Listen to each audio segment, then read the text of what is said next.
তেওঁলোকে পেট্ৰল ভৰাইছে, সেই পেট্ৰলত ওলাইছে কুঁহিয়াৰ ৰস আৰু পানী। এই VLTDৰ নামত 18,000 টকা আমাৰ পৰা বলপূৰ্বক তেওঁলোকে উলিয়াই লৈ যাব বিচাৰিছে। কেনে অত্যাচাৰ, কেনেকৈ শোষণ কৰিছে আমাক কওক। আমি অসম চৰকাৰৰ পৰিবহণ মন্ত্ৰীক স্পষ্টকৈ ক'ব বিচাৰিছোঁ, বাণিজ্যিক বাহনৰ চালকসকল আপোনালোকৰ দৃষ্টিত ATM মেচিন নেকি? আজি আপোনালোকে দেখিছে ৰাস্তাই পদূলিয়ে গাড়ীবোৰ ষ্টাৰ্ট বন্ধ হৈ গৈছে, ইঞ্জিনৰ সমস্যা হৈছে। যোৱাকালি আমি দেখিছোঁ গুৱাহাটীৰ মাজমজিয়াত GS ৰোডত BJPৰ বেনাৰ লাগি থকা এখন গাড়ী তেওঁলোকে ঠেলি ঠেলি লৈ গৈছে। এনেকুৱা নহয়তো যে তেওঁলোকৰ পেট্ৰল ভৰাবলৈ পইচা নাই। তেওঁলোকে পেট্ৰল ভৰাইছে, সেই পেট্ৰলত ওলাইছে কুঁহিয়াৰ ৰস আৰু পানী। গতিকে সাম্প্ৰতিক সময়ত এই ইথানলযুক্ত পেট্ৰলে সৰ্বসাধাৰণ ৰাইজক এক প্ৰকাৰ কুঙা কৰি পেলাইছে। বিশেষকৈ ক্ষতিগ্ৰস্ত হৈছোঁ আমি। আজি বাণিজ্যিক চালকসকলৰ অৱস্থা কি হৈছে? পূৰ্বতে পেট্ৰলৰ মূল্য কিমান আছিলে আৰু আজিৰ তাৰিখত ইথানলযুক্ত পেট্ৰলৰ মূল্য কিমান হৈছে? আকাশলংঘী মূল্য বৃদ্ধি হৈছে, বিপৰীতে ভাড়া বঢ়া নাই।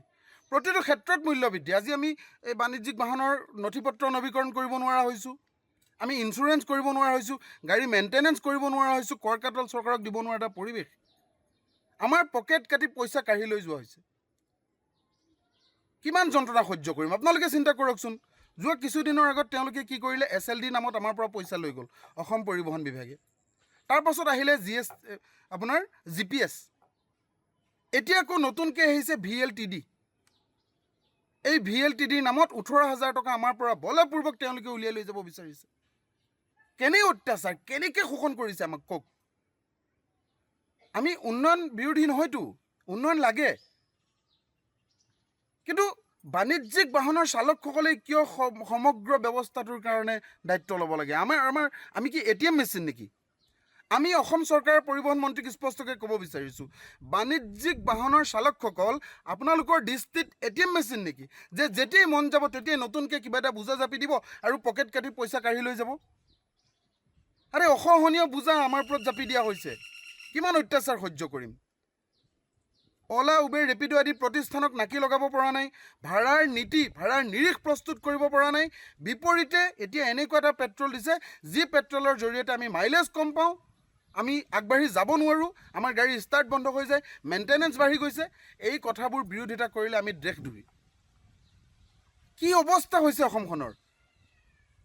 অসমীয়া মানুহে অসমত কাম কৰি থাকিব পৰা এটা পৰিৱেশ নোহোৱা কৰি পেলাইছে।